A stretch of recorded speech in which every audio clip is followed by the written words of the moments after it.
ကျေးဇူးများတင်ပါတယ်။ဒါပြောမောင်နှမတွေပျော်ပျော်ရွှင်ချစ်ချစ်ခင်ခင်နဲ့အဲ့လိုမြင်ရတာကျွန်တော်လည်းဘေးနားနေကြည်နူးပါတယ်။ဒီစီစဉ်လေးမှာအားဖြစ်ပြီး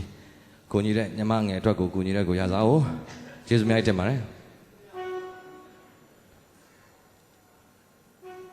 ဆက်လက်ပြီးတော့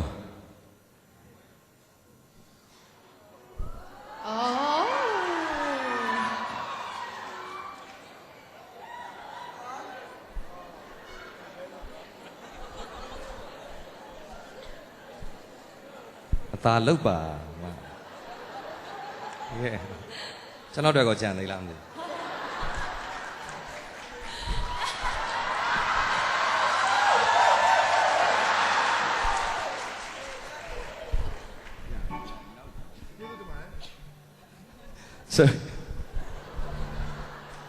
ฉันเอาย้ายขามาသူနဲ့ပို့လိုက်သွားတယ်အဲ့ဒါကျွန်တော်ပြန်မယ်ဗျာတကယ်ကျွန်တော်ပြန်ကျွန်တော်တစ်ချိန်လုံးထိုးနေနေတာနေမှာငငယ်ရဲ့စိတ်တွေဖြောက်ရင်ကောင်းမှထင်တယ်တကယ်သူနဲ့ခရီးသွားတိုင်းကျွန်တော်ကအနှိမ်ခါတာကျွန်တော်အရန်နိုင်စားတာအခုလည်းဒီလိုပဲဆိုတော့အပျော်ပါကျွန်တော်တို့ဆက်လက်ပြီးတော့ကျွန်တော်တို့အစီအစဉ်လေးမှာပဲဟေမရဲ့ညီမတဝန်ခွဲအင်ဒရာကျော်စင်ဖိတ်ခေါ်ပါလေ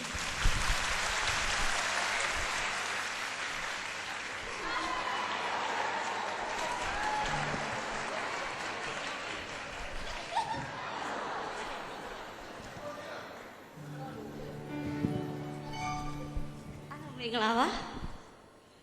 ဘောဖြေလာမမဟုတ်ပါချီလာ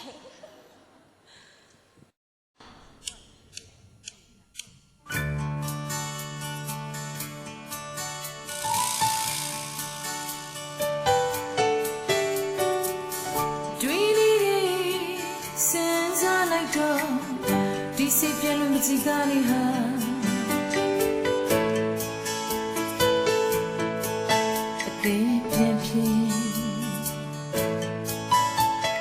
ရောင်တွေ